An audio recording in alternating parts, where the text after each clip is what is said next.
투자가 운이라면 여러분은 믿으십니까? 더 정확히 말하면 기업의 가치와 미래 성장성을 믿고 장기 투자로 오랜 기간 보유하는 방식이 아니라 가격을 기준으로 끊임없이 종목을 샀다 팔았다 하면서 포트폴리오를 관리한다고 말하는 펀드 매니저나 줄 때 먹어야 한다면서 계속 오른 종목을 팔고 새로운 종목으로 이동하면서 트레이딩을 하는 사람들의 투자 수익률이 운이라면 여러분은 믿으실 수 있겠냐고요. 하지만 이 얘기는 사실입니다. 그리고 이 이야기는 심리학자 사상 최초로 2002년에 노벨 경제학상을 수상한 천재이자 고전 경제학의 프레임을 완전히 뒤엎은 행동 경제학의 창시자인 데니얼 카너만이 그의 역작 생각에 관한 생각에서 언급한 내용입니다. 데니얼 카너만이 위대한 이유는 심리학과 경제학의 경계를 허물고 인간의 비합리성과 그에 따른 의사결정 과정에 관한 연구들을 통해서 경제 주체들의 민낯과 이면을 그대로 보여주었다는 점인데요. 그 예로 제가 인트로에서 말씀드렸던 것처럼 트레이딩의 수익률이 순전히 운이라는 것처럼 대부분의 사람들이 생각하는 상식과 완전히 위배되는 이야기를 연구 결과로 설명하고 입증했기 때문입니다. 그는 그의 저서 생각에 관한 생각에서 주식 선별에서 능력 착각이라는 주제를 갖고 아주 재미있는 사례를 설명해주고 있어서 관련 내용을 영상을 통해 구독자님들께 공유해드리고자 합니다. 데니얼 카너먼은 먼저 우리에게 투자와 관련한 아주 근원적인 질문을 던집니다. 누군가 자산을 팔면 그건 누가 사는 걸까? 왜 누구는 팔고 또 다른 누군가는 사는 걸까? 자산을 판 사람은 자신에게서 그 자산을 산 사람은 모르고 자기만 아는 게 무엇이라고 생각할까? 여러분도 이런 질문을 해보신 적이 있으시죠? 아마 자산을 판 사람은 현재 가격이 높아서 곧 떨어질 거라고 생각했을 거고 그걸 산 사람은 현재 가격이 너무 낮아서 오를 가능성이 높다고 생각했겠죠.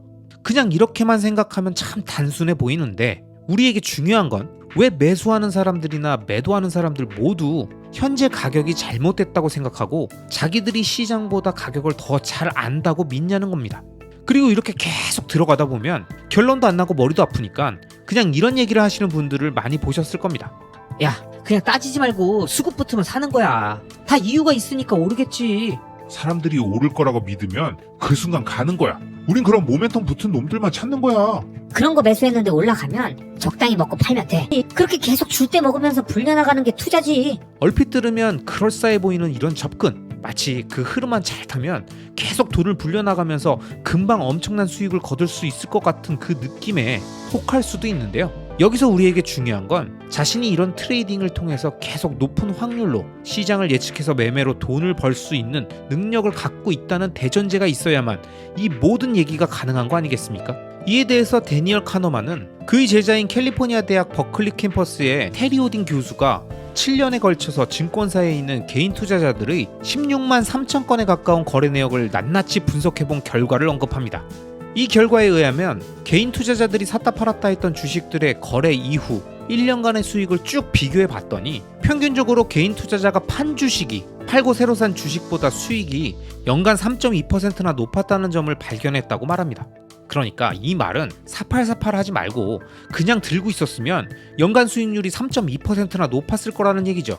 아마 이 얘기를 들으신 분들 중에서는 이건 개인들이 투자를 잘 못해서 그런 거고 펀드 매니저 같은 전문가들은 다를 거라고 말씀하실 수도 있을 겁니다. 하지만 데니얼 카너먼은 펀드 매니저들도 개인 투자자들과 전혀 다르지 않다고 말하면서 심리학 영역에서 50년 이상의 연구에 의해서 밝혀진 증거들로 볼 때 대부분의 펀드 매니저들의 주식 선별은 주사위 굴리기에 가깝다고 설명하고 있습니다. 그 근거로 미국 펀드들의 실적을 쭉 보면 전년 대비 당해의 투자 성적과 관련된 상관관계가 제로보다 약간 높은 수준으로 나온다는 걸 언급하는데요. 이건 그냥 쉽게 말해서 연속성을 갖고 계속 좋은 성적을 내는 펀드가 거의 없다는 의미고 작년에 성적이 좋았던 펀드 매니저가 다음 해에도 성적이 좋을 확률은 현저히 낮다는 얘기입니다. 그러니까 어떤 해에 특정 펀드의 실적이 좋았다면 그건 실력이라기보단 주사위 굴리기처럼 주로 운빨이라는 뜻이라고 이 책에서는 말합니다.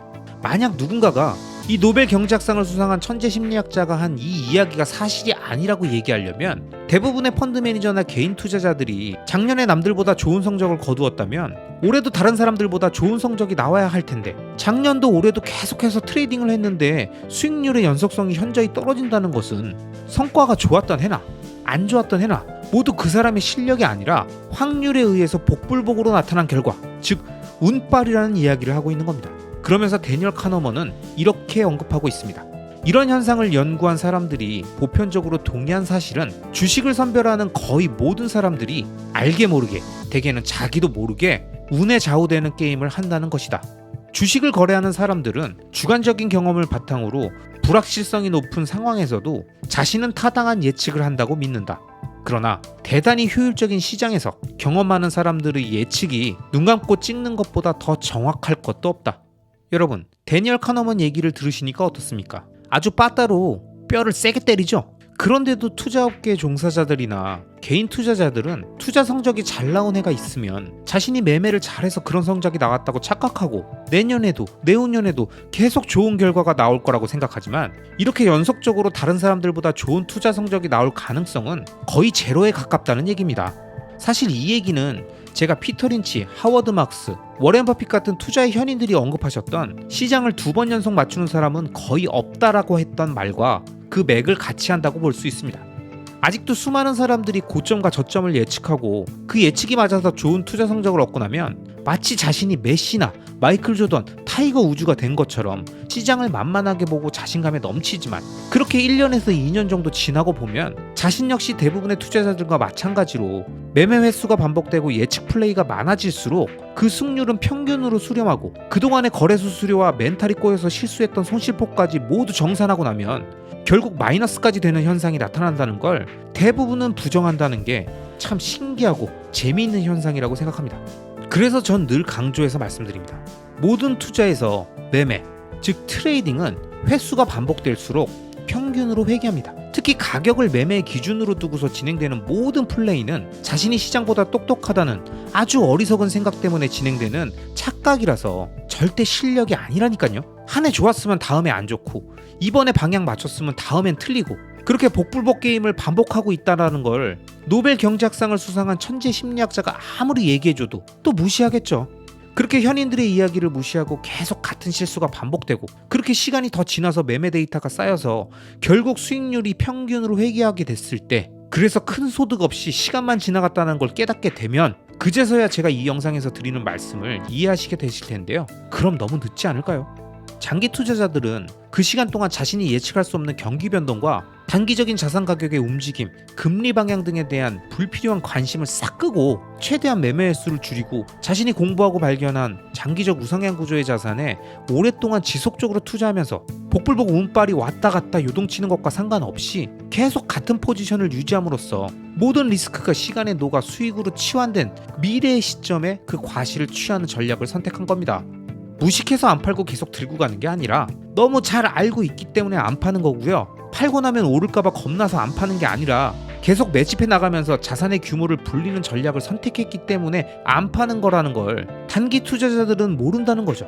자신이 시장을 예측할 수 있을 거란 얄팍한 생각으로 몇 번 시장 맞추고 흥분할지는 모르겠지만 시간이 지날수록 매매 횟수가 반복될수록 뭔가 점점 자신의 생각과는 다르게 흘러간다는 사실, 그리고 그 과정에서 말할 수 없는 고통이 끊임없이 밀려올 거라는 걸 지금 보시는 이 짤로, 지금 보시고 계시는 이 짤로 다시 한번 말씀드리면서 그 말할 수 없는 고통이 올 거라는 걸 다시 한번 말씀드리면서 오늘도 끝까지 시청해주신 현명한 장기 투자 구독자님들을 리스펙합니다.